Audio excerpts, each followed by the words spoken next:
இயேசு உங்களை நேசிக்கிறார். பிரியமானவர்களே, இந்த நாளில் ஆண்டவர் நம்மளோடு பேசும்படி வேதத்திலிருந்து ஒரு 3 வசனங்களை கூட வாசித்து ஆண்டவர் நம்மளோடு பேசுவாராக.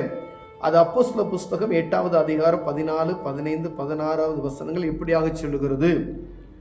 சமாரியர் தேவ வசனத்தை ஏற்றுக்கொண்டதை எருசலேமில் உள்ள அப்போஸ்தலர்கள் கேள்விப்பட்டு பேதுருவையும் யோவானையும் அவரிடத்தில் அனுப்பினார்கள். இவர்கள் வந்த பொழுது அவர்கள் ஒருவனிலும் பரிசுத்த ஆவி பெறாமல் கர்த்தராகிய இயேசுவின் நாமத்தினால் ஞானஸ்தானத்தை மாத்திரம் பெற்றுக்கொண்டவர்களாக கண்டு அவர்கள் பரிசுத்த ஆவியை பெற்றுக்கொள்ளும்படி அவர்களுக்காக ஜெபம் பண்ணி அவர்கள் மேல் கைகளை வைத்தார்கள். அப்பொழுது அவர்கள் பரிசுத்த ஆவியை பெற்றார்கள். பிரியமானவர்களே, பரிசுத்த ஆவியானவருடைய முக்கியத்துவத்தை குறித்து இங்கு தெளிவாக எழுதப்பட்டு இருக்கிறதை நாம் அறிந்திருக்கிறோம். வேதம் ஆதி அப்போஸ்தலர் காலத்துல பரிசுத்த ஆவியானவருக்கு எவ்வளவு முக்கியம். நீங்கள் காத்திருங்க, மேல் வீட்டில் காத்திருங்க, நான் உங்களுக்கு என்னுடைய பரிசுத்த ஆவியாயை தேற்றவரை அனுப்புவரை நீங்கள் காத்திருங்கள் என்று ஆண்டவர் சொன்னார். அவர்கள் காத்திருந்த பொழுது பரிசுத்த ஆவியான் ஊற்றப்பட்டதை நாம் வேதத்தில் வாசிக்கிறோம். பிரியமானவர்களே, அவர்கள் பற்பல பாஷைகளை பேசினார்கள் என்று வேதம் சொல்லுகிறது. அங்கு சுத்தி இருந்த ஜனங்கள் எல்லாம் இவர்கள் தம்முடைய ஜென்ம பாஷைகளில் எங்கெங்க இருக்கக்கூடிய பாஷைகளை பேசுகிறார்களே என்று சொன்னார்கள்.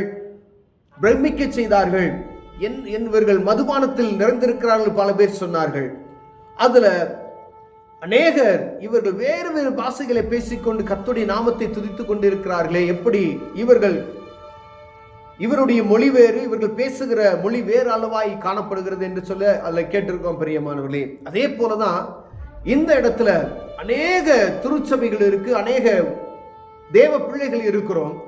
இயேசுவின் நாமத்தை அறிந்திருப்போம், கிறிஸ்தவர்கள் என்று பெயர் பெற்று இருப்போம், ஆனால் பரிசுத்த ஆவியின் அபிஷேகத்தை பெற்றுக்கொள்ளாது இருப்போம். அநேக சபைகளில் பரிசுத்த ஆவியானவரை குறித்து கரிசனையற்ற சூழ்நிலை இருக்கிறதை நாம் அறிந்திருக்க முடிகிறது. யாரும் அதை குறித்து பிரசங்கிப்பதும் கிடையாது. சபைகளில் பரிசுத்த ஆவியானுடைய முக்கியத்துவம் என்ன என்பதை குறித்து பேசுவது கிடையாது. ஏன்னா ஆண்டவருக்கு விரோதமான பேசப்படுகிற ஒரு குற்றமா ஒரு காரியம் மன்னிக்கப்படுமா? ஆனா பரிசுத்த ஆவியானவருக்கு விரோதமாய் பேசுகிற காரியம் உண்மையிலும் மறுமையிலும் மன்னிக்கப்படாது என்று வேதம் சொல்லுகிறது. அப்ப எவ்வளவு முக்கியமான ஒரு காரியம், தப்பித்துக் கொள்வதற்கு வகை தேடுகிற காரியம் இது.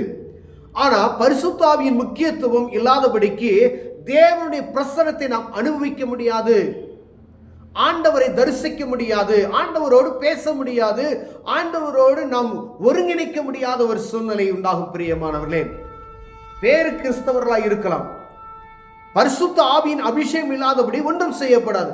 நம்முடைய பாவங்களை கட்டுப்படுத்தி நம்மளை நடத்துகிறவர் பரிசுத்த ஆவியானவர். ஒருவேளை நான் இன்னைக்கு அப்படியே நான் ரட்சிப்பின் அனுபவத்தை பெற்றுக்கொண்டு பெருமையா சொல்லிக்கலாம், ஆனா ஆவியானவர் இல்லாதபடி ஒன்றும் செய்ய முடியாது.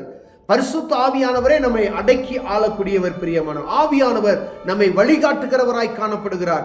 அதுக்கு தான் ஆண்டவர் சொன்னாரு, சீசர்களை பார்த்து நீங்கள் காத்திருங்கள், புதுபலனை பெரியவரை நீ வெயிட் பண்ணுங்கன்னு சொன்னாரு. அதுக்கப்புறம் நீங்க புறப்பட்டு போய் சகல ஜனங்களுக்கு சுவிசேஷத்தை அறிவிங்க அப்படின்னு சொன்னார். அப்ப அநேக சபைகள் இருக்கிறது.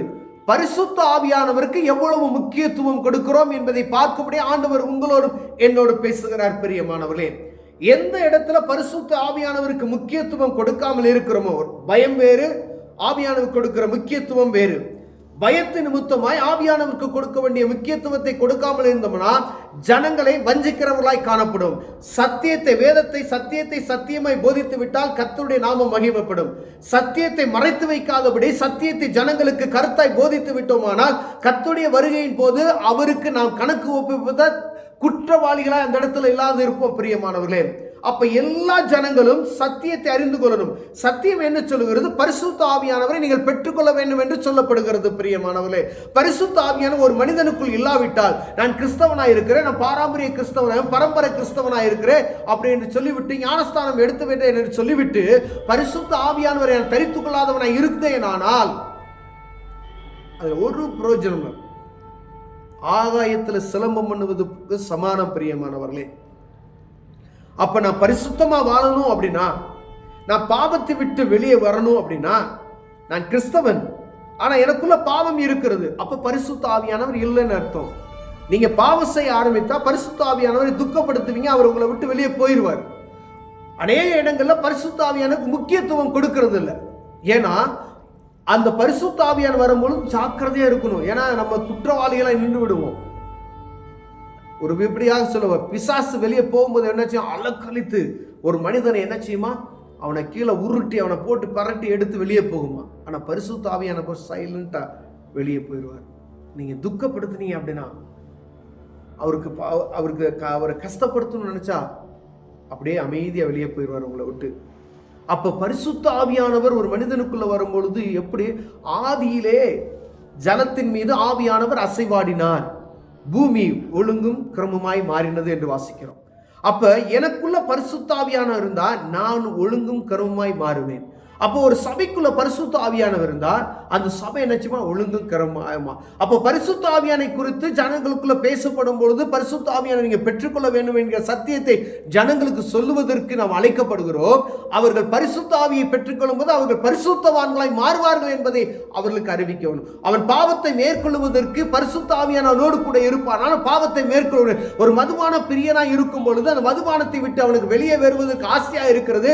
பரிசுத்த ஆவியானை பற்றி அவனுக்கு சொல்ல இருந்தோமே ஆனால் அந்த அடிமைத்தனத்திலிருந்து அவன் வெளியே வர முடியாது. பிரியமா, ஏதோ ஒரு பாவம், ஏதோ ஒரு காரியம் ஒரு மனிதனை அடிமைப்படுத்த வைத்திருக்கிறது என்றால் ஆவியானவரை அறிமுகப்படுத்த வேண்டும். பிரியமானவர்களே, இந்த பரிசுத்த ஆவியான அவனுக்குள் வரும் பொழுது அசுத்தாவிகள் எல்லாம் வெளியே போய்விடும். பிரியமானவர்களே, எந்த மனிதனும் ஆண்டவருடைய நாமத்தை மேன்மைப்படுத்துகிற நான் கிறிஸ்தவன் என்று சொல்லிக்கொண்டு பேர் பெற்று பெருமை பாராட்டுவதற்கு ஒன்றுமில்லை.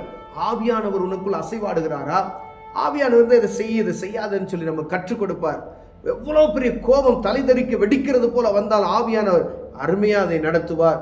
அதே போல தவறு என்றால் உடனே போய் மன்னிப்பு கேட்பதற்கு உங்கள் இருதயத்தை தூண்டிவிட, நீ செஞ்சது தப்பு, போ உடனே போய் அதை மன்னிப்பு கேளு என்று சொல்லுகிற ஒரு அழுத்தத்தை கொடுக்கிறதை நாம் பார்க்க முடியும். அப்ப இங்கு சமாரியாவில் இருக்கிற ஜனங்கள் எல்லாம் பரிசுத்த ஆவியானவரை பெறாது இருக்கிறதை கண்டு இவர்கள் வந்தபோது அவர்கள் ஒருவனும் பரிசுத்த ஆவியை பெறாமல் கர்த்தராகிய இயேசுவின் நாமத்தினாலே ஞானஸ்தானத்தை மாத்திரம் பெற்றுக்கொண்டவர்களாக கண்டு அவர்கள் பரிசுத்த ஆவியை பெற்றுக்கொள்ளும்படி அவர்களுக்காக ஜெபம் பண்ணினார்கள். நம்ம நாட்டுக்கு ஒரு அப்போஸ்தலர் வந்தார், தோமா. அவர் வந்தார். அவர் யார் மேலாம் கை வச்சு அவங்க பரிசுத்த ஆவியானவர் பெற்று இருப்பாங்க. அதே போல சமாரியாவுக்கு போறாங்க. பேதுருவும் யோவானும் போய் அங்கு அவர்களுக்காக ஜெபம் பண்ணி அவர்கள் மீது கைகளை வைக்கிறார்கள். அற்புதம் நடக்கிறது. அவர்கள் பரிசுத்த ஆவியான அபிஷேகத்தை பெற்றுக் கொள்கிறார்கள். பிரமிக்கிறாங்க. அவங்க இங்கடா யூதருக்கு மட்டும் தான் இது கிடைக்கும் நினைச்சோம், ஒரு குறிப்பிட்ட இனத்துக்கு மட்டும்தான் பரிசுத்த ஆவியானவர் ஊற்றப்படுவார் நினைத்தோம். ஆனால் அனைவரும் பரிசுத்த ஆவியின் அபிஷேகத்தை பெற்றுக்கொண்டு கர்த்தருடைய நாமத்தை மகிமைப்படுத்துகிறார் என்று சொல்லிக்கொண்டு அவர்கள் ஒருவருக்குள்ள சந்தோஷிக்கிறதை நாம் பார்க்க முடிகிறது. பிரியமானவர்களே, இப்போ பரிசுத்த ஆவியானவர் எவ்வளவு முக்கியத்துவமானவர் என்பதை நாம் அறிந்து கொண்டு சபைகளுக்கு போதிப்பதில் கவனமாய் இருக்கும்படி ஆண்டவர் உங்களோடும் என்னோடு பேசுகிறார். ஒருவேளை இதில் நம் குறைச்சல் உள்ளவராய் காணப்பட்டோம்னால் பரிசுத்த ஆவியான முக்கியத்துவத்தை குறித்து ஜனங்களுக்கு போதிக்க கருத்துள்ளவர்களாய் காணப்பட அழைக்கப்படுகிறோம். கண்களை மூடுவோம், ஜெபம் செய்வோம். அன்பின் தாவனே, பரிசுத்த ஆவியானவர் எவ்வளவு முக்கியத்துவமானவர் என்பதை ஜனங்களுக்கு போதிக்க உதவி செய்யும். இயேசுவின் நாமத்தில் பிதாவே, ஆமென்.